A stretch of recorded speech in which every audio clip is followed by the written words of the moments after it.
Hi, everybody. My name is Laura Kimberly, and I'm an assistant professor in the Hans-Jörg Wyss Department of Plastic Surgery and the Division of Medical Ethics in the Department of Population Health at NYU Grossman School of Medicine here in New York City.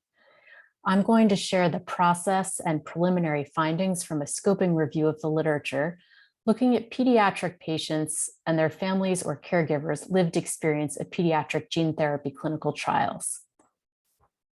And on behalf of my co-authors who are listed here on this slide, I'm thrilled to be presenting at ELSACON, and I hope that maybe we can even be together in person for the conference next year. We can always hope.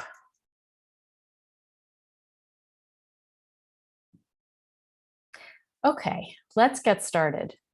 Here are our team's disclosures.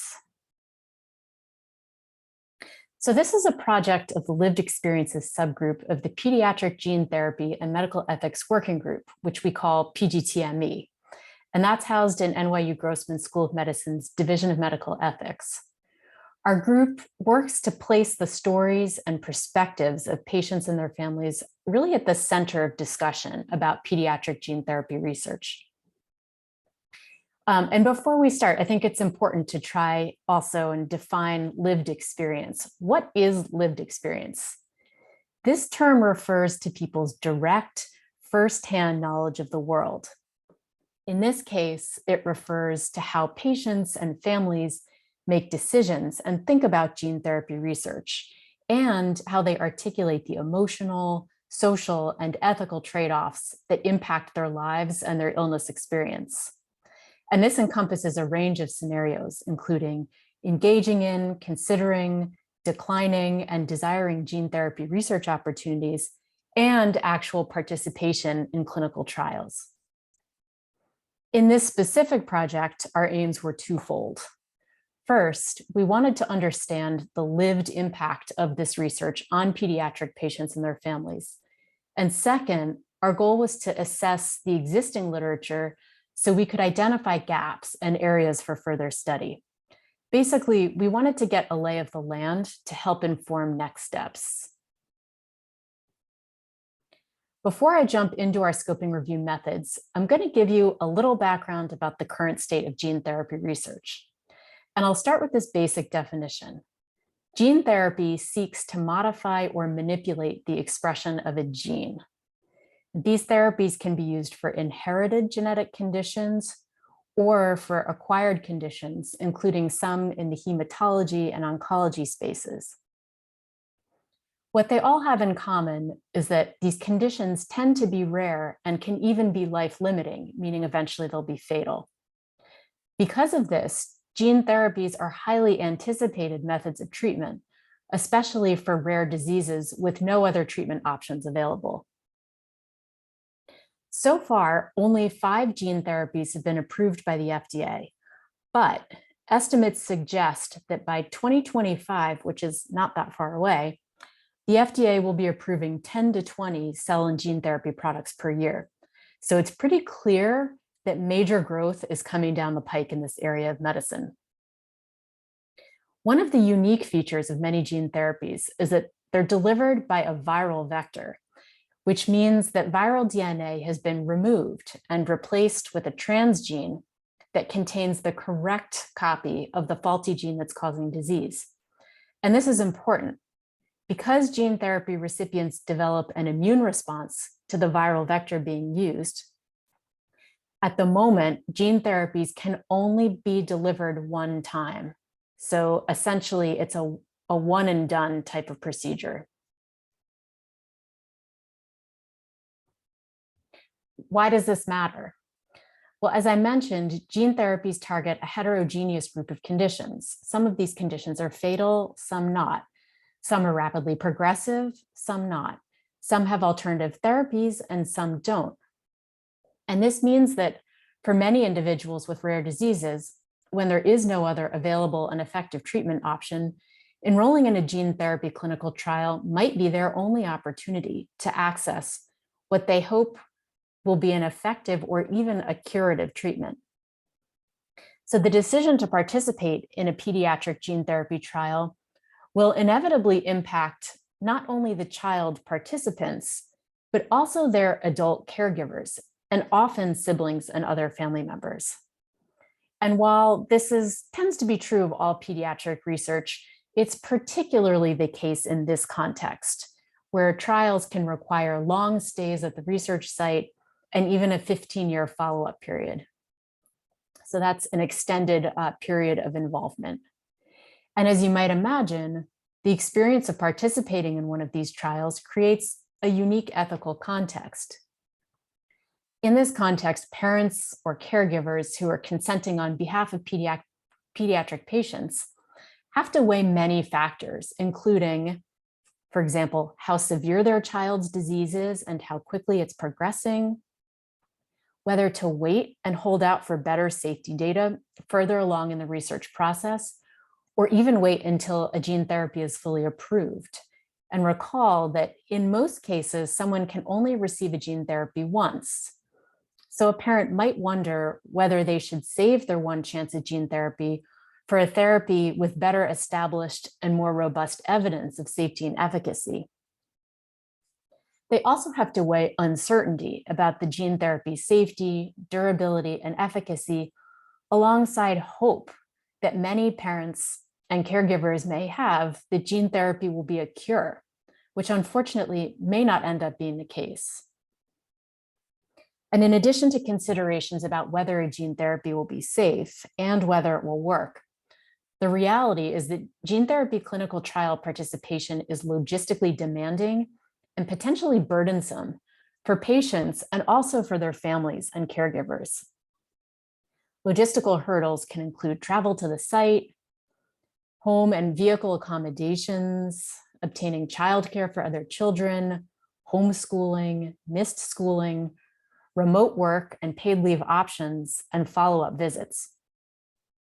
In fact, we've even heard anecdotally about some families who quarantined their entire family for up to 2 years, and this was before COVID, to ensure that their child wouldn't be prematurely exposed to the viral vector used in a gene therapy trial they were hoping to be able to join.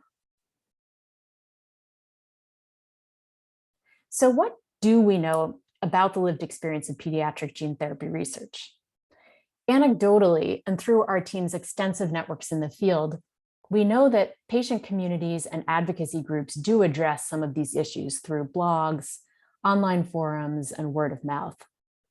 And in 2021, the EveryLife Foundation published the National Economic Burden of Rare Disease, which provides the most comprehensive assessment of the total economic burden of rare diseases in a single year. But beyond this, the existing empirical research is sparse, especially in the pediatric space. So with our scoping review, we hope to drive further research by assessing the current state of the literature and identifying gaps where there's opportunity for future work. Since the field of gene therapy is expanding so rapidly, it's especially important to optimize the informed consent and assent process and to develop better decision-making and support tools for gene therapy clinical trial participants and their families.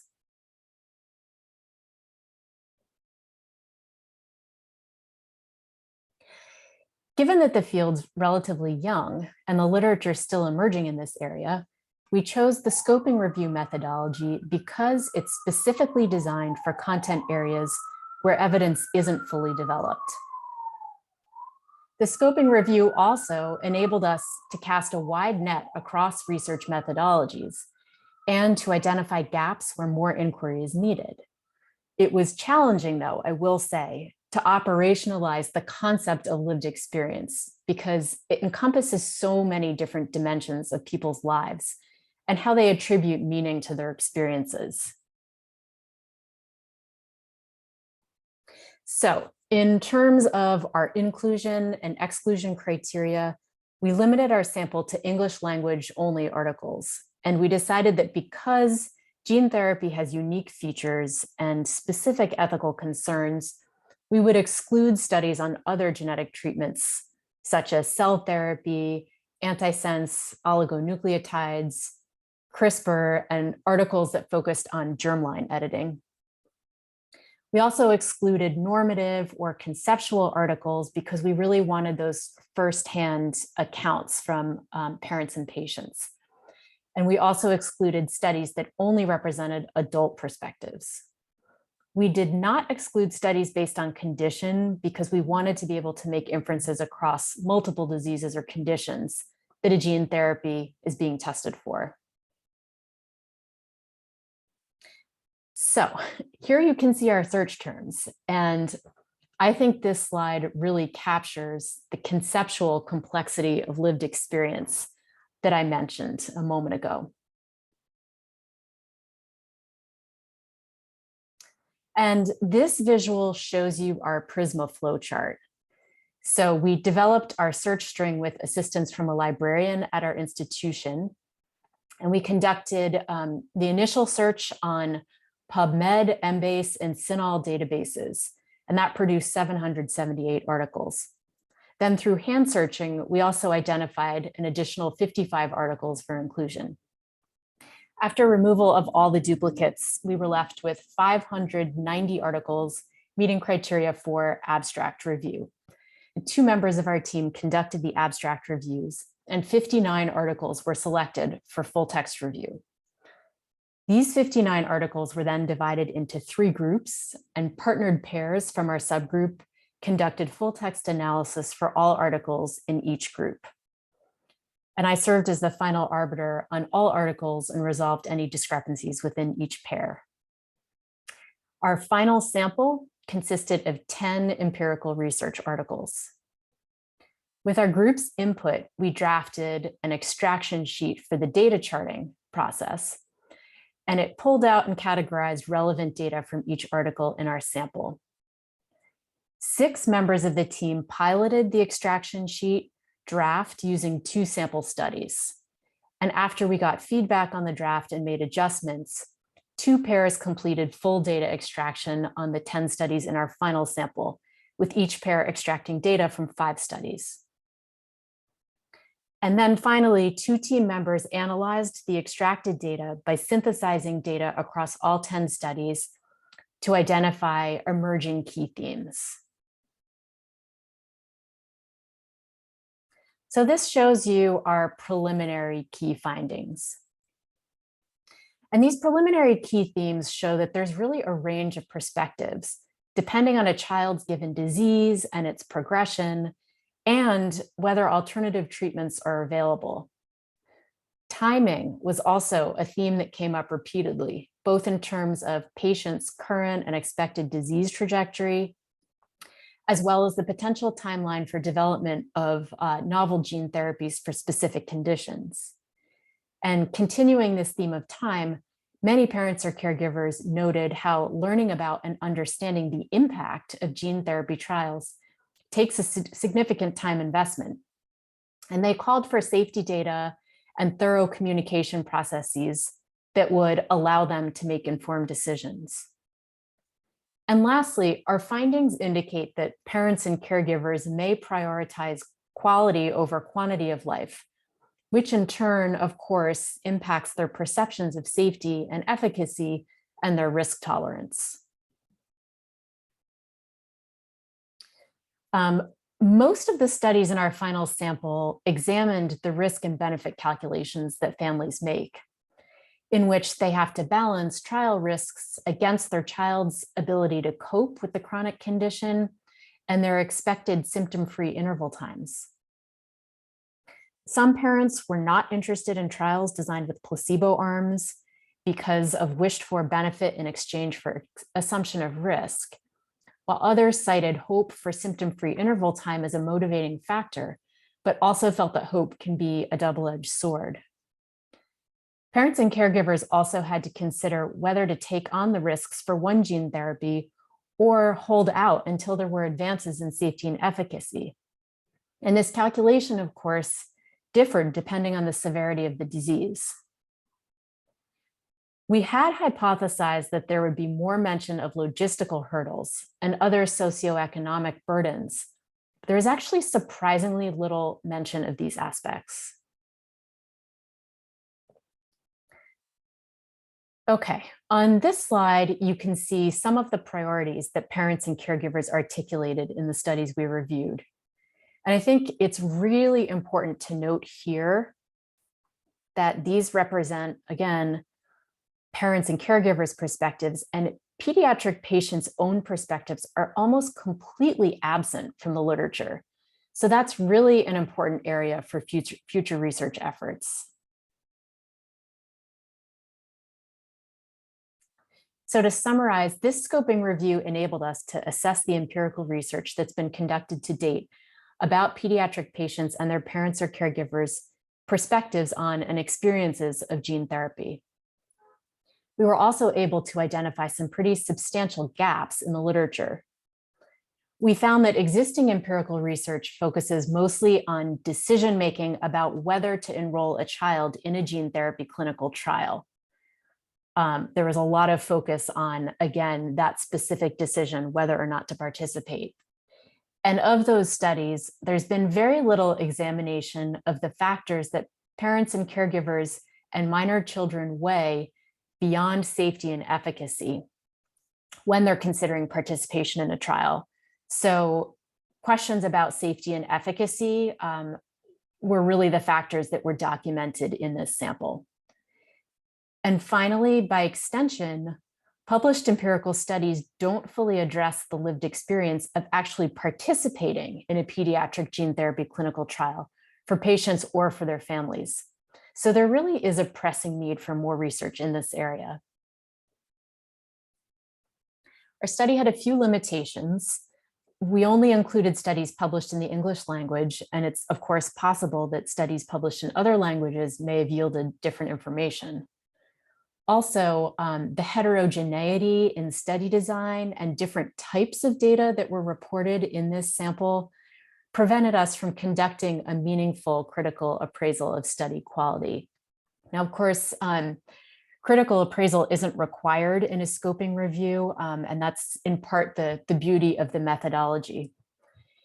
And last but not least, although we followed the best practices for scoping reviews according to the PRISMA SCR checklist, to ensure trustworthiness of our study findings, I want to note that each member of our research team did bring their own perspective and experience to the study.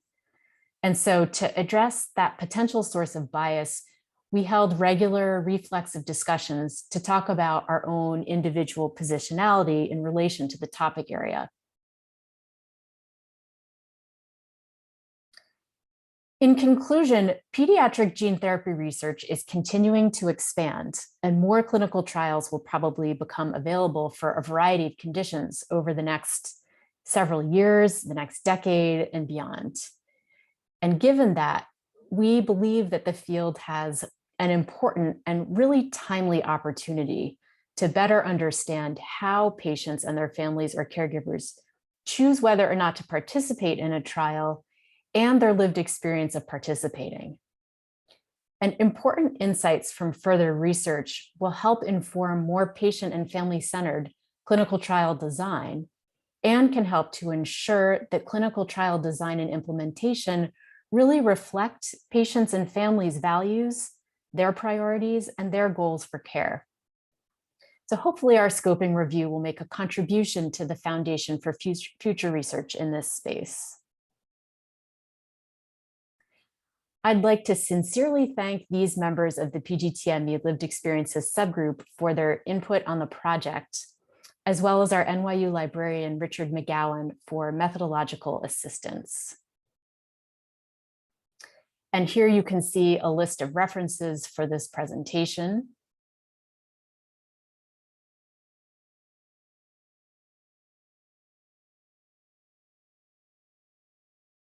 And with that, I'd like to thank you for listening and for your interest in our work.